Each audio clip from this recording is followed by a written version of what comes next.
It appears that the bad blood between Merab Dvalishvili and Umar Nurmagomedov is still a thing. Merab talking to Daniel Cormier during the UFC 323 fight week. And here's what he has to say about Merab rooting for his past opponents, except for one being Umar Nurmagomedov. Let's go have a listen to this clip, courtesy of Championship Rounds and from DC's YouTube channel. Here's what Merab Dvalishvili has to say about Umar Nurmagomedov. You know, when you fight somebody and either you lose against him or win, then he wins, that makes you look... Yeah. Only guy I don't cheer for it, that was Umar, you know. When he was fighting Bautista, I was cheering for Bautista. You still like, no, you still don't cheer for Umar? A little spoiled. If somebody disrespects somebody from your Twitter, like talks like... You have to say something. No. Would you let somebody tweet from your social media? Nobody. Yeah, see? He did. He let somebody use his Twitter. And to send you message? Yeah, to disrespect me. He called me fake champion. You know, when you fight somebody. Okay, so there we go. So, yeah, Merab's still upset with Umar, but this is the part that I didn't know anything about, was that apparently he's been, saying stuff to him on social media. Is this the case of his manager tweeting for him again? I do wonder this. Is this the Khalil Roundtree situation all over again? Remember, I did a video on this a couple months ago where Khalil Roundtree's like, Ankalaev's a bad person, when it's like, it's not him writing those tweets, it's his manager. I do wonder if that's the case, because again, unless I'm wrong here, but does anyone, let me know in the comments, has there been any interviews that Umar's done where he's thrown shade at Merab? Social media is a different story. Again, we've seen this before where Umar's manager has, tweeted for the fighters that he represents. Some of them, not all of them, but it's something to sort of consider here. But yeah, a couple things about this. So first and foremost, I hope this isn't like a distraction for Merab going into the fight, against Petr Yan tomorrow night at UFC 323.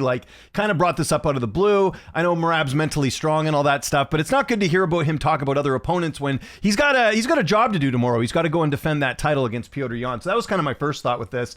And the second thing is, how do you not know that you can't really trust a fighter, what they're saying on social media, if they are managed by Ali? I mean, I think it's fair to note that, where you're having, fighters like I did a whole video on this before with Ankalaev. Ankalaev has never talked any trash in any of his interviews. People could say, oh yeah, it's definitely him writing it, but it's like, okay, well then where's this trash talk when he does his interviews? Find me an interview where he's talked trash. Same thing with Umar. I don't know where there's been any sort of trash talk with Umar in any of his interviews towards Merab specifically. If anything, I've heard the opposite, where Umar's pretty humble and saying, I remember they were asking him about, do you want to fight Merab next after, he won and defeated Mario Batista, and he's kind of like, no, I'm gonna, I'll work my way back up. He was pretty humble about everything. So I don't think this is Umar saying anything to him on social media. I think it's either his manager or someone else. So Merab's got to know that. Saying all that, this is good material for, I think, the inevitable rematch that will happen. Nothing against Davidson Figueiredo, but I think most people would agree with me here that this Umar and Davidson Figueiredo fight is just a stay busy fight for Umar.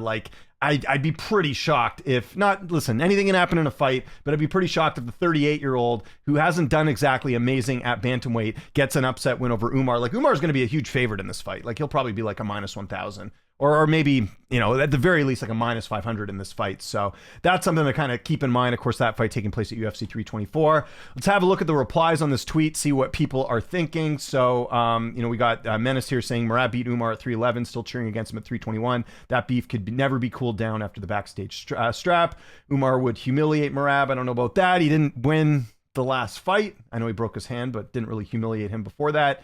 I'm sure he was going crazy when Batista dropped him. There's bad blood because he knows 3-2 either way. Why would Umar need Merab's cheers? I mean, these are two pretty big fan bases, the Georgian fans and the Dagestanis. So it's kind of interesting to see, sort of the different thoughts on this. We need to see I agree with this. We need to see this rematch at some point. Nothing again, Merab's got to take care of business tomorrow night. Umar's got to take care of business about Davidson Figueiredo, but that's got to be the fight after. I do want to see that a lot. There we go. Finally, someone, little voice of reasoning here. Merab, you've got beef with Ali, not Umar. I mean, again, it's probably Ali tweeting this, if I had to guess. Unless someone, like I said, let me know in the comments if you've seen Umar disrespect Merab in an interview. I just haven't seen that. So yeah, a lot of people, again, you're going to get a lot of the Umar fans who are upset that he's saying about this. We got still crying about Umar. You can always tell it's Umar fans too, because they, every now and then you'll get the odd spelling mistake here. Umair. I don't know who that is, but yeah, anyway, so this is kind of what you're getting here. Again, the fans going after Merab here, but yeah, I guess my only concern is you got to take care of business in the first fight, and you got to take care of business tomorrow night, I should say. But what I was going to say is, if you look at the first fight, that they had, which was earlier this year. It was a good fight. Fairly competitive here, right? Like Merab's in red. He did take if you look at significant strikes, fourth round clearly was his. But most of the rounds were close. And so far, unless tomorrow night, was any different, Umar's given Merab the toughest test since he's been champion. So I'm curious to see how that goes. I mean, the significant strikes here, 111 to 104, that's fairly close. Umar still got 2 takedowns on Merab. Merab getting 7 takedowns on his end. So we'll have to see. But I think this fight's going to probably happen in 2026, if I had to guess, right? But this adds to it. Again, my only concern is don't look past Petr Yan tomorrow night. You still got to go take care of business. But this is kind of like a fun little narrative that's kind of going into this fight as well. And he doesn't like him. But I would just tell Merab, if he's watching this, he's not. Obviously, he's got business to handle tomorrow night. But double check that that's him who's saying that. And that's the thing. Like, and I've said this before, and this doesn't just go for that manager, but managers in general. I don't think it's a good idea for managers to take over fighters' social media accounts, especially in the case of Umar and Ankalaev, where I think that has done more harm than good. Because what you're going to do is you're going to get fighters and you're going to get fans upset with some of the things that they're saying, and it's not even them doing it. And again, correct me if I'm wrong, but Umar doesn't strike me as a guy talking a bunch of trash or being disrespectful. He kind of seems like the opposite. So this will add more to the fight when it happens. I mean, this is exact, promotional material that they will use in a countdown show or anything like that. The rematch has got to happen at some point.